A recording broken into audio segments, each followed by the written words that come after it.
So, I met with a dietitian today. I've been doing this for a few months now. Um, we don't talk about weight. That's something that we have worked really hard on getting to. I've found, and this is fake here with me, and that's fake here leaving me. I've found talking about body shape really difficult to do because I have not been entirely in love with all of the changes that hormone replacement therapy have brought me, and knowing that a lot of the changes that are going to happen to my body will have happened already.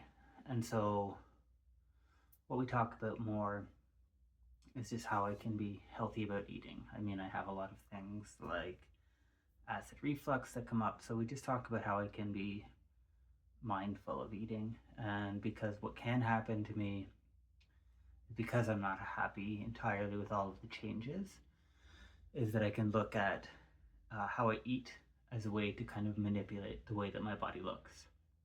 And so when that's the way that things work in my head, there is kind of a pretty easy balance between where is mindful eating and healthy eating and food being just used as like energy for my body, and where is food become like dangerous and me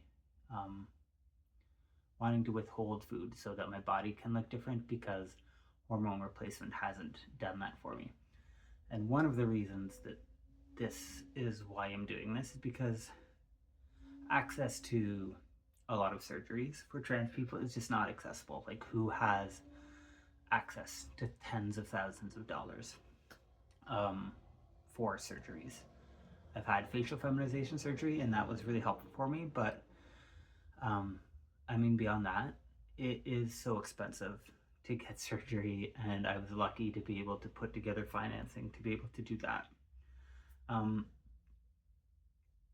And so the relationship with food and bodies for trans people, for women in general, can be really tenuous in the best of times.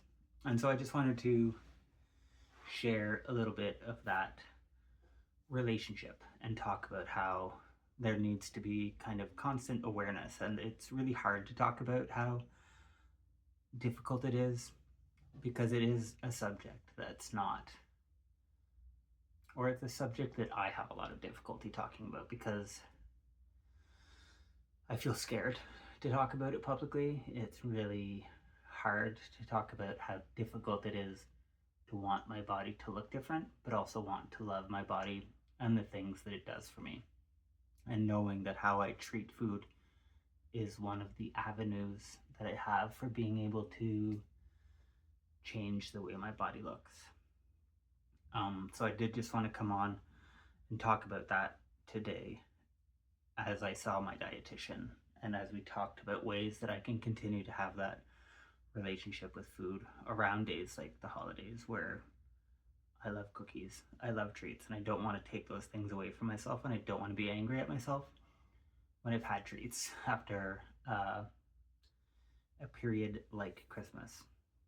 And it's also another reason why it's so important that when our trans kids come to us and talk about puberty blockers, we listen to them before puberty, because our bodies don't readjust when we're doing hormone therapy after we've gone through a puberty. My body is the way it is.